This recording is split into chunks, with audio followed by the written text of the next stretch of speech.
لو ميزانية البيت بتخرف معاكي وخلاص بقت الفلوس بتخلص بسرعة ومش بتكمل الشهر، فالأحسن إن انتي تراجعي الذاكرة وتشوفي مامتك أو أمك الغالية كانت بتعمل إيه زمان وكانت ممشية البيت حتى وكانت الأسعار رخيصة عن كده. فاحنا هنتجه الاتجاه ده وهنرجع بالزمان ونقول للزمان ارجع يا زمان، بس يا ريت يرجع بالناس الحلوة اللي احنا فقدناها. هنسمي الله ونصلي على الرسول، وتعالى اقولك احنا هنعمل ايه.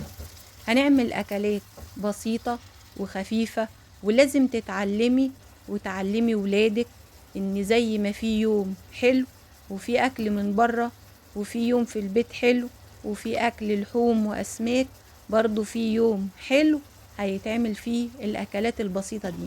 يعني مش هتكلفك 20 جنيه، وممكن ما تحتاجيش تصرفي ال20 جنيه. هتقوليلي هو في يوم ينفع يتكلف 20 جنيه بس؟ فين اليوم ده اللي هيتكلف 20 جنيه؟ هقولك تعالي وهقولك احنا هنعمل ايه. انا هنا جبت صينية ونزلت فيها بشوية زيت زي ما انتي شفت كده، فصين توم على قرن فلفل دقيتهم كده ورحت نازلة بيهم شوحتهم مع البصلة، ونزلت كده بحوالي اقل من ربع كيلو طماطم مقطعاه كده صغير، ونزلت برشة سكر عشان الطماطم، وهنحط التوابل الموجودة في البيت. يعني مش توابل اختراع ولا هنخترع الذرة ولا حاجة.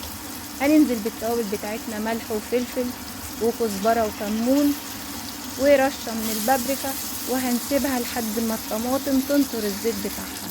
وهننزل بكوباية رز واقل من كوباية رز كمان مغسولة، ودي كام حباية بطاطس، يعني اقل من نص كيلو بطاطس، وهتقلبيه بالشكل ده كده زي ما انت شايفه. وعايزه اقول لكم ان صينيه البطاطس ديت كانت من الاكلات المقدسه لينا يوم الخميس. هاتي بقى قرن فلفل رومي كده بارد وانزلي بيه، ولو حار طبعا دي حاجه ترجعلك، معلقه من بودره الماجي، وتقدري تستبدليها بمكعب، وتقدري تستغني عنها خالص لو انت مش حباها. هتنزلي بمية مغلية كده ويا دوبك هتغطي وش البطاطس مش اكتر من كده. هتسيبي الصينية بتاعتك تغلي كده على البوتاجاز وهتغطيها لحد ما تتشرب معاكي وتدخليها الفرن. ما عندكيش فرن هتسيبيها تكمل فوق البوتاجاز وهتطلع معاكي كده زي الفل، البطاطس مستوية ومش مهرية والرز مفلفل مش معجن. واعملي كده جنبها حبة بتنجان مخلل، شوية زيتون مخلل، وقضي يومك زي ما احنا زمان كنا بنقضي يومنا. عايزة اقول لكم ان صينية البطاطس ديك زمان ما كانش لها علاقة لا بغني ولا بفقير. صينية البطاطس دي كانت مرتبطة بيوم الخبيز.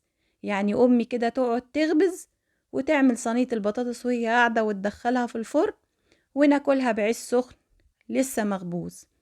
عودوا ولادكم إن كل نعم ربنا حلوة، عودوا ولادكم إن الأكل نعمة ولازم نحافظ عليها.